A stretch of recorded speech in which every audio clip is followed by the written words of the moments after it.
பேராசை பண்ணையார். ஒரு ஊரில் பண்ணையார் ஒருவர் வாழ்ந்து வந்தார்.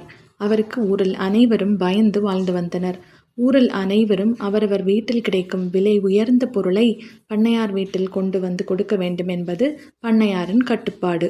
பண்ணையார் வீட்டில் ஒரு கொடூரமான வேலைக்காரன் ஒருவன் இருந்தான். அவன் மிகவும் மோசமானவன். பண்ணையாருக்கு ஒரு மகன் இருந்தான். அவனுக்கு ஒரு நாள் திருமணம் வெகு விமர்சையாக நடத்தப்பட்டது. சில நாட்கள் நகர்ந்தன.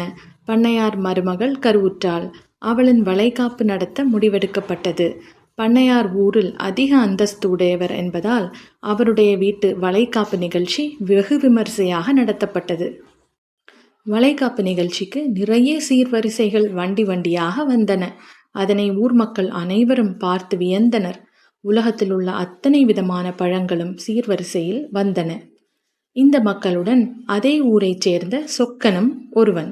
சொக்கன் மிகவும் ஏழ்மை நிலையில் தன் மனைவியை இழந்து தன் 2 பிள்ளைகளுடன் வறுமையில் வாழ்ந்து வந்தான். தன் 2 பிள்ளைகளுடன் வளைகாப்பு நடைபெறும் நிகழ்ச்சியை பார்த்துவிட்டு மனக்கவலையுடன் வீடு திரும்பினர்.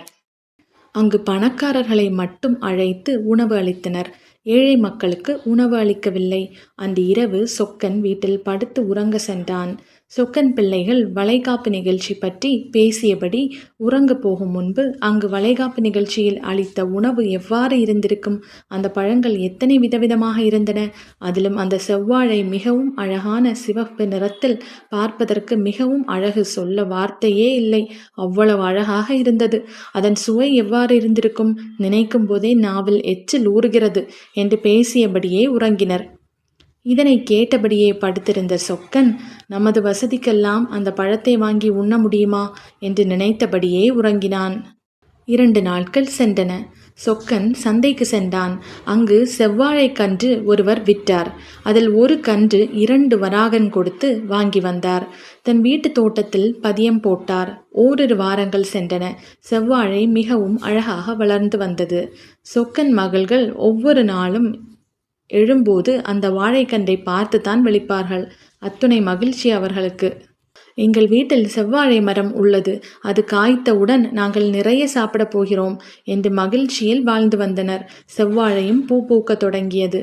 சொக்கன் மகள்கள் சந்தோஷத்துக்கு எல்லை இல்லாமல் இருந்தனர்.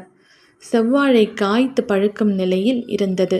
ஒரு நாள் பண்ணையார் வீட்டு வேலைக்காரன் சொக்கன் வீட்டுக்கு வந்தான். சொக்கனை பண்ணையார் வீட்டு வேலைக்கு அழைத்துச் செல்ல வந்தவன் சொக்கன் வீட்டு வாழையை பார்த்து விட்டான். அவனுக்கு ஒரே வியப்பு.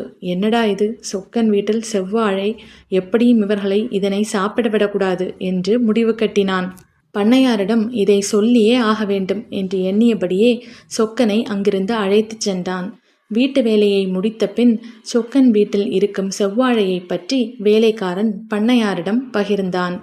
பண்ணையார் சொக்கனை அழைத்து, உன் வீட்டில் செவ்வாழை இருக்கிறதாமே, அப்படியா என்று கேட்டார். ஆமாம் ஐயா என்றான் சொக்கன். நாளைக்கு நம்ம வீட்டு வேலைக்காரன் வருவான், அதை வெட்டி கொடு, சரியா? குழந்தை பிறந்த தாய்க்கு செவ்வாழை பழம் கொடுப்பது மிகவும் நல்லது.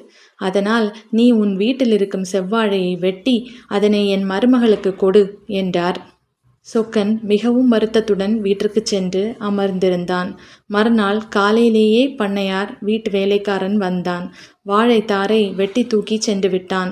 சொக்கன் மகள்கள் இருவரும் அந்த காட்சியை பார்த்தபடியே தங்கள் கனவுகள் அனைத்தும் வீணாகிவிட்டதே என்ற ஏக்கத்தில் அழுத வண்ணம் நின்றனர்.